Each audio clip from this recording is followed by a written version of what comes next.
Untraceable, unknown and unpredictable. After a string of recent cases in Europe and across the world, lone wolf terrorism has been identified as one of the most worrying terrorism trends today. Despite that, globally, most of the 12,500 deaths due to terrorist attacks last year were the work of well-known groups. But zoom into Europe and we're dealing with a different picture. Numbers decreased dramatically. Of the 174 attacks, the 2 that proved fatal were at the hands of solo actors. And ultimately, that's because tracking a lone terrorist is a way lot harder for authorities than those affiliated to a group. So who are these so-called lone wolves? Let's take a look. 77 people died in the Oslo and Utøya attacks last year. The massacre was carried out by the lone right-wing extremist Anders Behring Breivik.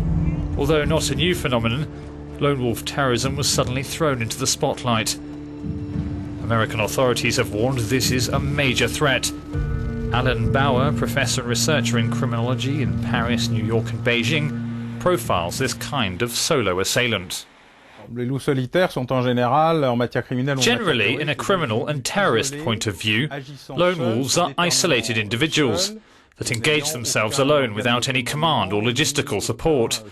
There are 2 categories, those that let themselves be caught and those that don't. Essentially, they try to say who they are and what they do.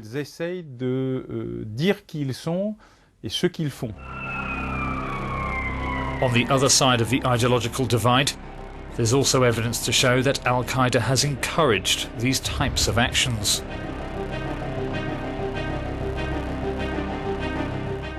They are relatively effective because they have a certain time, they don't leave too many traces, and they oblige authorities to use a huge amount of investigative resources. Also, above all, the lack of connection with the exterior makes it much harder for intelligence and investigation services to identify them. For Professor Bauer, what's worrying is the blurring of the boundaries between terrorism and criminality, as shown in the case of gunman Mohamed Merah in Toulouse. The hybrids, those that are not 100% pure terrorists. We have terrorist gangs. We have organizations that we think are terrorists, but they're not. But they're rather criminals or degenerated guerrillas. All a series of situations where the frontier between 100% terrorism and 100% criminality has been totally modified. And it is these grey areas that makes the work of authorities all the more difficult to track and stop lone terrorists before they strike to deadly effect. I'm joined on the front line to discuss the issue of lone wolf terrorism by Claude Moniquet, a former French spy and now CEO of the European Strategic Intelligence and Security Centre, and Dr. Guido Steinberg, a terrorism expert with the German Institute of International and Security Affairs and former advisor to the German Chancellery. Claude, I'd like to begin with you. As we heard in the report, lone wolf terrorists, neither 100% terrorist nor 100% criminal. Is this the new emerging face of terrorism today? What is very new is that the number of those people is growing. In the past, in a normal terrorist cell, we could add maybe 1 or 2 people with a criminal past on 10 or 20 people arrested. Today, in France, in the last operation 2 weeks ago, we had 8 on 12 people. We had approximately 8 people with a criminal past, and also, which is interesting, 8 people who were converted to Islam, which we were not Muslim born. That's new, the number, the importance of the figure. But also, when we're looking at figures, Anders Breivik was not Islamist. Absolutely. And he was responsible for 77 of the 79 killings in 2011. How different is he to other lone wolf terrorists? Well, he was successful. I think that's the main difference. We have seen similar cases for some years already. It has been a trend, at least since 2005 in Europe. But in the beginning, most of these people were not successful because you can't really learn how to build a bomb on the internet. And that is why Anders Breivik, I think, is so important. He was a lot more successful than Al-Qaeda in most of its attacks or attempts to attack in Europe in recent years, I'm afraid that he might become a model for other right-wing extremists, possibly left-wingers, but definitely jihadists. Are they really acting alone, though? Something that struck me is it not a convenient smokescreen for kind of authorities to say, OK, well, these guys act alone, therefore we can't catch them? Are they really acting alone when they're plotting these acts?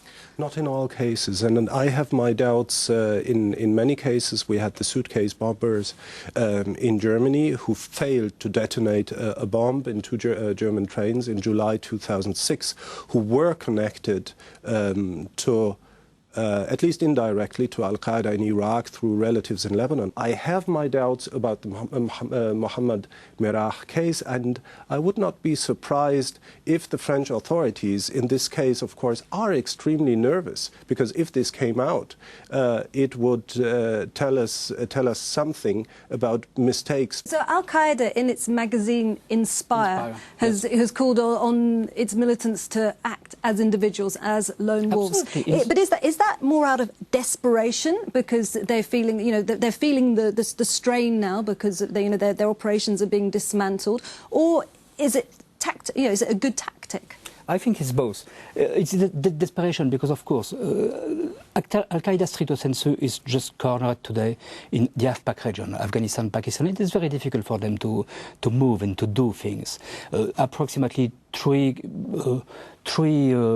leaders of Al-Qaeda and 4 were killed or catched by the American or others the last 10 years. So they have no capacities today.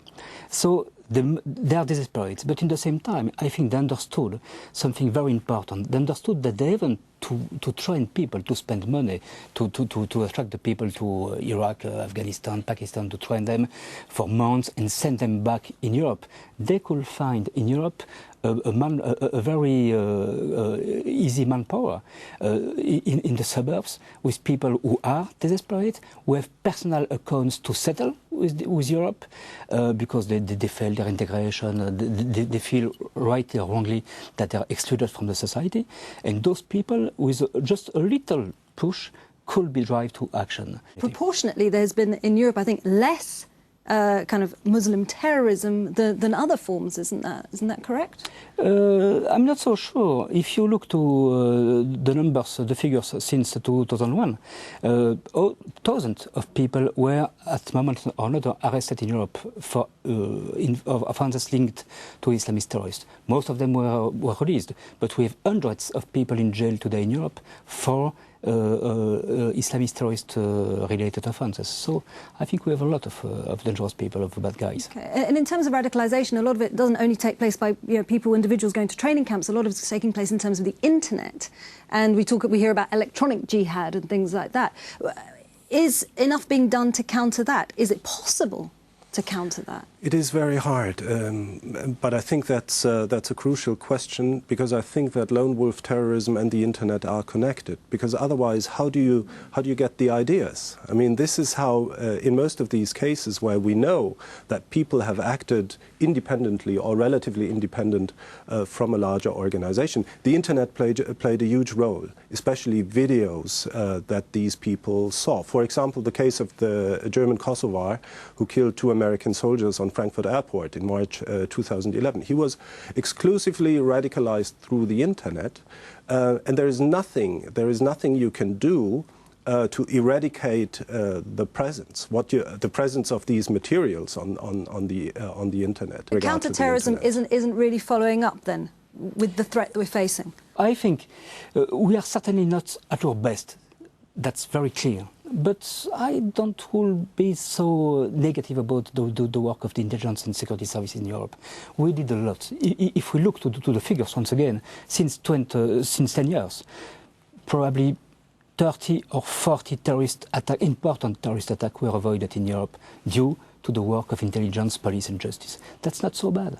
So what would you say, if we look at the bigger picture, what's the biggest threat we're facing in terms of terrorism today? Is it lone wolf terrorism, or is it something else?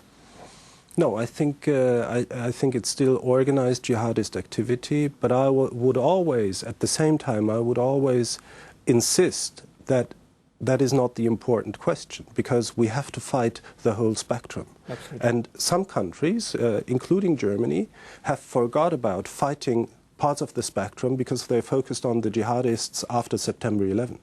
In Germany, I think we forgot about the right-wing extremists. And especially in a country where these groups are that strong, especially in East Germany, that was a major mistake. So we should not really focus on anything but and not focus on anything, but rather fight the jihadists, the Shiite terrorists, the left-wingers, the right-wing extremists. And even if for a time we think they might be weak or they might be irrelevant, that is often not the case. Anders Breivik, I think, is the best example for that. So, but then again, if we look at the wider picture again, you know, September 11th, Madrid, London, you're not ruling out an attack on that scale? No, of course, we can't, because the reality could deny us today or tomorrow. But I think large-scale attacks like September 11 or Madrid or London are quite unlikely today in Europe. Possible, but unlikely. Gentlemen, many thanks.